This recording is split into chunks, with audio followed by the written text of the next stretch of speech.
सुनती होंगी कि 4 भाई थे, लेकिन फलाने पहुंच गए तो उन्होंने जो है चारों भाइयों को अलग कर दिया।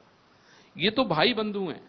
जिंदगी भर जो है हम जिस राम की बात करते हैं, जिसके चरित्र की बात करते हैं, जिसके चरित्र की पूजा करने की बात करते हैं, जिसके चरित्र को के जीने की बात करते हैं, उनको लेके इस तरह की बात करना, मैं समझता हूं इसको किस तरह से, किस चश्मे से देखती हैं आप तो इतनी विद्वान हैं, संस्कृत की प्रकांड विद्वान हैं, किस तरह से देखती हैं, किस नजरिए से देखती हैं आप? देखिए, सबसे पहले तो शब्दोत्सव के राष्ट्र आईटी नेटवर्क को बहुत बहुत बधाई और शुभकामनाएं राष्ट्रीय पर्व के इस आयोजन के लिए।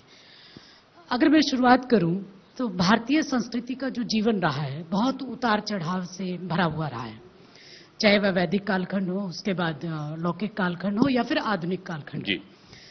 तो जिस विषय की तरफ आपका इशारा है, मैं समझती हूं कि इसको इस तरीके से देखने की जरूरत है कि आप याद करिए, जब रामायण लिखी गई तो महर्षि वाल्मीकि के द्वारा रची गई। हम सब जानते हैं करुणा उनके अंदर पैदा हुई और साक्षात ब्रह्म के रूप में उनके सामने ये प्रश्न आया कि किसका चरित्र व्याख्या मुझे करना चाहिए, काव्य के माध्यम से, साहित्य के माध्यम से। और श्लोक की शुरुआत अगर करें तो उत्पत्ति भी यहीं से होती है। मां निशात प्रतिष्ठाम त्वगम शाश्वती चमा यत क्रोज मिथुनादे कमवदी काम होयतम।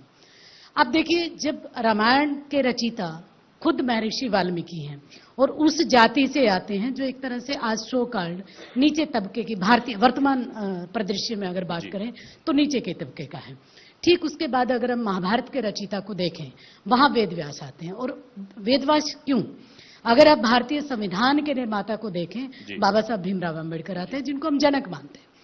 तो ये तीनों जो एक अपने अपने क्षेत्र में बहुत महापुरुष हुए हैं और जिन्होंने न केवल भारत की संस्कृति में बल्कि विश्व की संस्कृति में एक बहुत महत्वपूर्ण योगदान दिया है।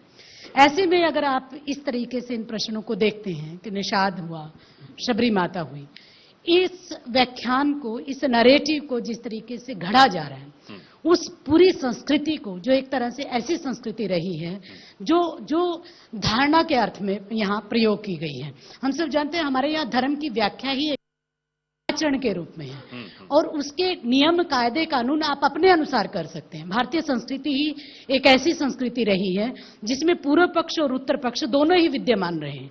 आप किसी बात से सहमत हो सकते हैं और किसी बात से असहमत भी हो सकते हैं।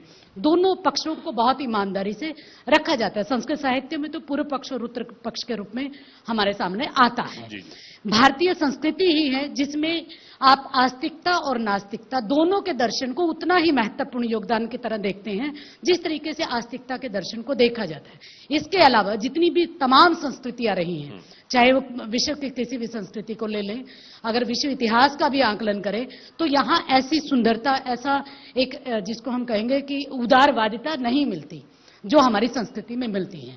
ये जो नैरेटिव घड़ा जा रहा है कि आप इन पात्रों के माध्यम से, जिनको आप एक कहानी के केवल पात्र समझते हैं, जबकि वो पात्र नहीं है, वो जीती जागती संस्कृति, बिल्कुल जीती जागती संस्कृति का हिस्सा रहे प्रतीक है। वो वानर का मतलब क्या है? वानर का मतलब जो नर में श्रेष्ठ हो, वो वानर है, ना कि ये जो एक तरह से उनको जानवर के रूप में या पशु पक्षियों की तरह दिखाया जाता है।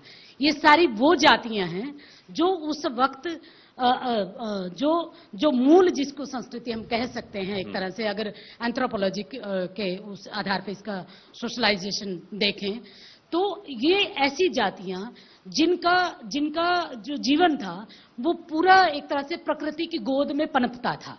और जब उन्होंने जिस तरीके से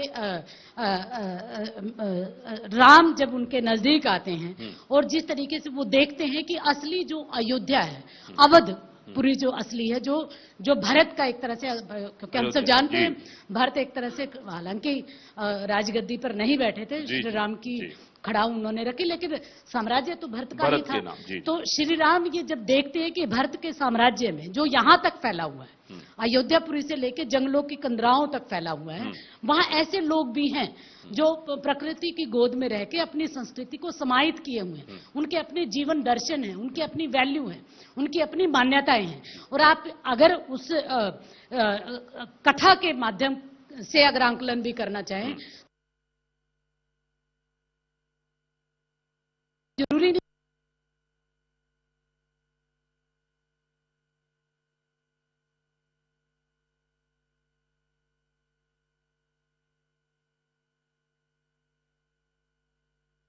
राम राम ही है, राम राम ही होता है। नमस्ते की जी। बजाय या कुछ और करने की बजाय। तो ये हमारी जीवंतता है जो हर एक भारतीय के जहन में है। और इसको एक तरह से आप अगर उस नैरेटिव को फिट करके ये देखना चाहें कि ये जो जातियां हैं एक तरह से इसका अपमान करने की दिशा में ये कदम है, तो मुझे लगता है आप अपनी ही संस्कृति के साथ बेईमानी कर रहे ठीक हैं। है। और आज का जो वर्तमान दृश्य है इसमें भी अगर देखा जाए जी। तो हमारे तमाम जितने क्षेत्र हैं, चाहे वो शिक्षा का क्षेत्र हो, चाहे दूसरे हमारे क्षेत्र हों, उसमें जिस तरीके से चाहे प्रकृति की गोद में पनपता हुआ आयुर्वेद हो या जो आज की जो आधुनिक जो मेडिसिन है जिसको कहेंगे, ये इसको संभाल के किसने रखा था?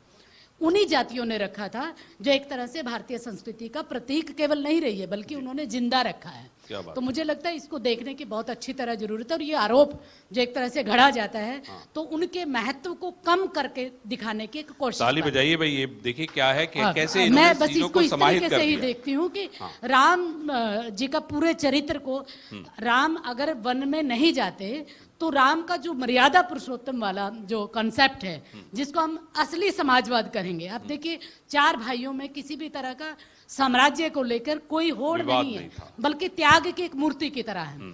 असली समाजवाद तो यहाँ दिखाई दे रहा है। हम वेस्ट की तरफ देखते हैं, हम मार्क्सिज्म की थ्योरी की तरफ देखते हैं, जबकि हमारे यहाँ पहले से ही है, मैनेजमेंट हमारे यहाँ से पहले से बहुत ही ही है। बढ़िया। तो इसको इस तरीके से देखने की मुझे लगता है कौशल जी, जरूरत है। शर्मा जी